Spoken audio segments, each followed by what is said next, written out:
unlike the rest of the NFL, I'm just not sold on Jimmy Garoppolo.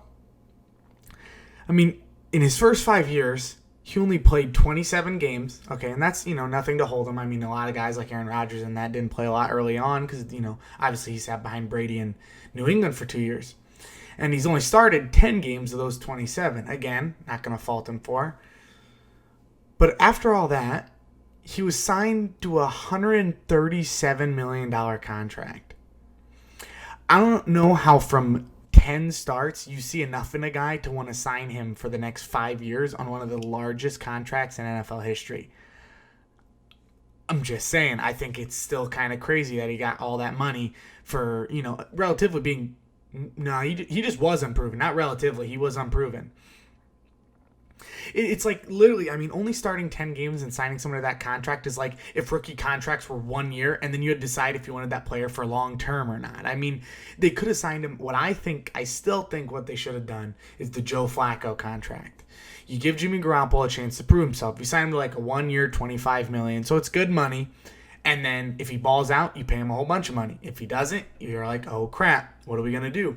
Because right now I feel like the Niners are kind of stuck with him. And I feel like they've hit their peak. Like, I feel like the best thing they will ever be is a contender whose quarterback can't win the game. Their team can win games, but I haven't seen enough in Jimmy Garoppolo to warrant him winning games. I mean, people are obviously going to bring up the telltale example of Peyton Manning, how he struggled so early on in his career to win those big games and how his regular season success didn't cross over into the postseason. First off, Peyton Manning's regular seasons were way better than Jimmy Garoppolo's, and he did it 20 years ago, when now the league is way more passing friendly than it was when Peyton was in the league. So there's your first thing. Secondly, he had a defense as good as Jimmy Garoppolo twice in his career. Jimmy Garoppolo's first full season as a starter, he had one of the best defenses in the NFL. Peyton, it took till 2007 to have a defense as good as that when he was drafted in 1998. So again, that is not a good example. Jimmy Garoppolo had all the tools around him, and when he was needed most, he disappeared. He played great through the first 3 quarters of the Super Bowl, but then in the fourth quarter, he went 3 for 11 for 36 yards and a pick. Again, it doesn't matter what you do for the first 3 quarters if you lose the game. You only are remembered for what you don't do, and what he didn't do was win the game. We all remember the overthrow of Emmanuel Sanders in the fourth quarter. Wide open receiver. He beat the coverage. Jimmy Garoppolo has to make one throw. Some quarterbacks dream of that throw because you're proving yourself. If he would have made that throw, I wouldn't be making this video right now. And that's just plain and simple. But he didn't, and he missed it bad. And again, he had everything going for him. The best running back committee in football, a tight end who's changing the way the tight end position is played, a good receiver core. Not great, I'll give him that. His receiver core wasn't amazing, but I mean, Carson Wentz put up better stats with, no receiver having over 500 yards. So again, if he's getting all this exposure, I think he should be able to have to back it up. And he's just not right now. Again, he's not playing bad, but like if I'm to rate him right now, I'd put him in like tier 3 for quarterbacks. I'd put him around the same level as Derek Carr and Jared Goff, where, they have great games where you're like, holy crap, this guy's the franchise. And they also have games where you're like, what are you doing? Like, you're a professional. How are you making throws like that? How are you missing throws like that? How are you placing the ball that bad on throws that open? It's stuff like that. I think, the pass to Kendrick Bourne where he overthrows him.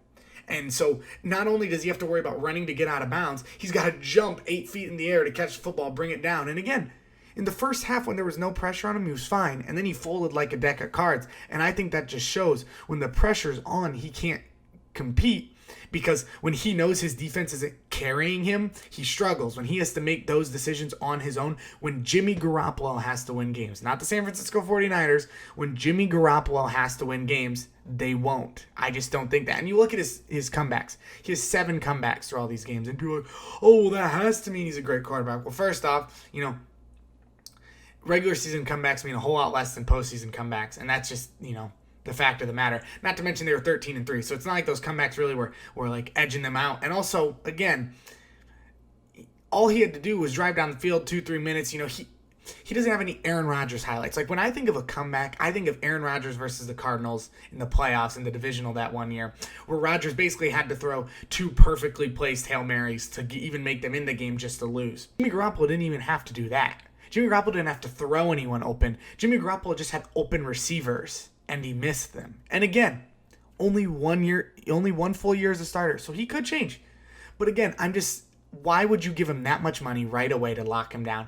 Because this fear of not having a quarterback is just so much more than actually paying a good quarterback, and it just blows my mind. The Ringer has a great article on it about how people are so much more scared of not having a quarterback that they will overpay anyone. Think of like Jay Cutler, or when Nick Foles got signed by the Jaguars for $88 million. These guys who shouldn't be making that much money, but teams were like, well, he's good enough, so let's settle. And it's crazy to me. I mean, going back to his, postseason, he only had 208 passing yards through the first 2 games against Minnesota and Green Bay. He didn't have to do anything. I mean, he was backpacked to the Super Bowl, and then, people just thought, oh, well, I had absolutely no faith when they had that comeback drive in Jimmy Garoppolo.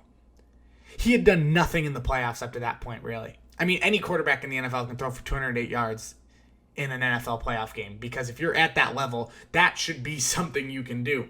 Now, the comeback, not everyone can do, but when you're worth $137 million, you better be able to come back from that. That's all. I mean, that's what I'm trying to say. I'm not trying to say that he's awful. I'm just trying to say, if he's not worth $137 million right now, he's worth like 16, 17 a year from what he's playing, like maybe 20 on a good day. But I mean, for me, if I want Jimmy Garoppolo to be worth that, $137 million price tag he's got, I want to see 4,000 yards next year and 30 touchdowns.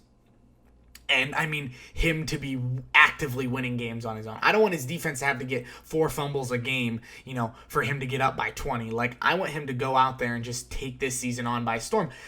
I want him to win I want him to go to the Pro Bowl. I want him to go all pro.